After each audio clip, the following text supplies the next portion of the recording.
Hello दोस्तों, किसी ने क्या बात कही है। इंसान दो चीज़ों से बनता है। पहला किस्मत से और दूसरा मेहनत से। किस्मत सबकी होती नहीं है और मेहनत सबसे होती नहीं है। एक इंसान था, वो कुछ काम करता था और अपने कामों से बहुत ही परेशान था।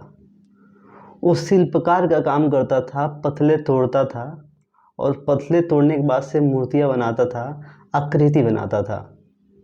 ये सारी चीज़ बनाता था और वो बहुत ही ज़्यादा परेशान था। वो बोलता था और सोचता था, मैं कब तक ये करूँगा।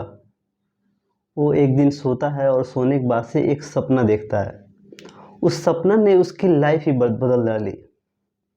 वो सपना देखता है कि वही काम वो कर रहा था और उसी सपने में एक सरकारी अधिकारी आता है और ये देखता है, सरकारी अधिकारी को कहता है, हे भगवान, मुझे सरकारी अधिकारी बना देते, बहुत ही अच्छा लगता और मैं बहुत ही ज़्यादा खुश रहता।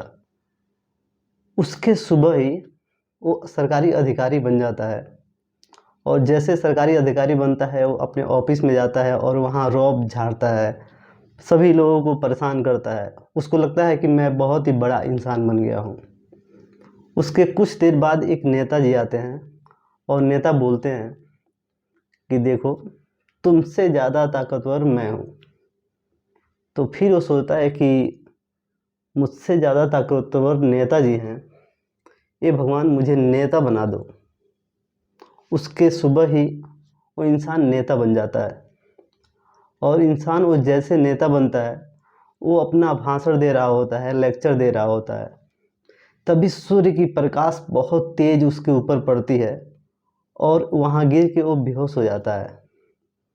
बेहोश होने के बाद से सभी लोग आते हैं, इसको पानी वानी पिलाते हैं, उठ जाता है ठीक से और फिर उस सूर्य की तरफ देखता है और फिर इसे लगता है कि ये तो मुझसे भी ज़्यादा ताकतवर सूर्य है।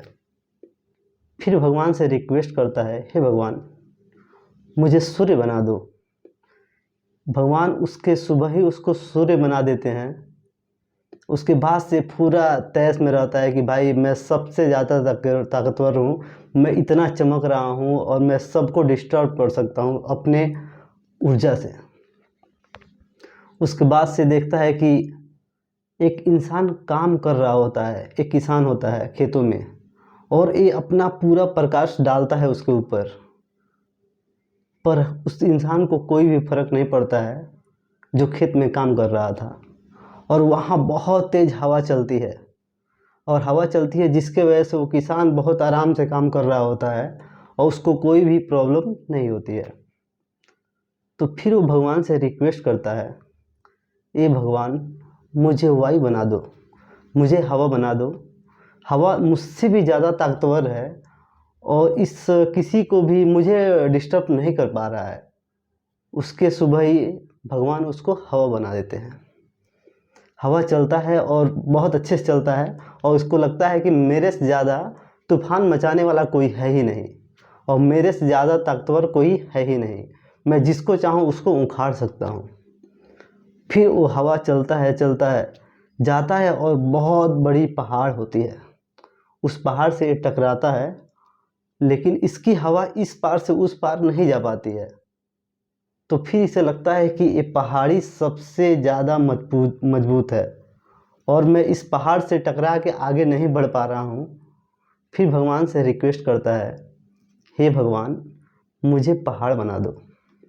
उसके सुबह ही भगवान उसको पहाड़ बना देते हैं और उसके बाद से वो पूरे रुबाब में और तैश में रहता है कि मैं सबसे ऊंचा हूँ और सबसे बड़ी इमारत जैसा मैं पहाड़ हूँ और मुझे कोई डिस्टर्ब ही नहीं कर सकता। तभी उसको थोड़ा दर्द होता है और देखता है कि नीचे कोई कलाकार है, आकृतिकार है, उस पहाड़ को तोड़ रहा होता है। इसको बहुत दर्द होता है। तब इसे लगता है कि सबसे ज़्यादा कोई ताकतवर है तो जो पहाड़ तोड़ रहा है वो सबसे ज़्यादा ताकतवर है। और तभी उसकी नींद टूट जाती है। उसके बाद से इस कहानी से हमें ये सीखने को मिलती है, अगर आप कोई भी काम कर रहे हो, आप बिजनेसमैन हो, गाय रखे हो, कोई भी काम कर रहे हो, एनीथिंग, अगर आप उसको पूरे 100% मन से करते हो तो आप उसमें सक्सेसफुल ज़रूर होगे। उस इंसान को सीखने को यही मिला कि मैं जो कर रहा हूँ, अगर यही चीज़ मैं कंटिन्यूअसली अपने पूरे तन मन से करूँ तो ये मुझे बहुत आगे लेके जाएगा। तो आप दूसरे का नकल ना करो और जो भी आपको काम मिला है उसको 100% दो। अगर आपको एक घर की झाड़ू मारने को भी मिला है तो आप उस घर को इतना अच्छा क्लीन करो कि दूसरा कोई आए तो कोई कहे कि आज झाड़ू कौन लगाया है। तो आप पूरी मन से जो आप करते हैं वो पूरी मन से कीजिए, 100% दीजिए, आप डेफिनेटली आप सक्सेसफुल होंगे। और आप लोग को अच्छा लगता है तो ज़रूर वीडियो को शेयर कर सकते हैं, लाइक कर सकते हैं और सब्सक्राइब ज़रूर कर दीजिए, क्योंकि अभी नया नया चैनल है और आप लोग सपोर्ट करते हैं तो हमें लगता है कि मुझे भी बहुत ज़्यादा खुशी महसूस होगा। और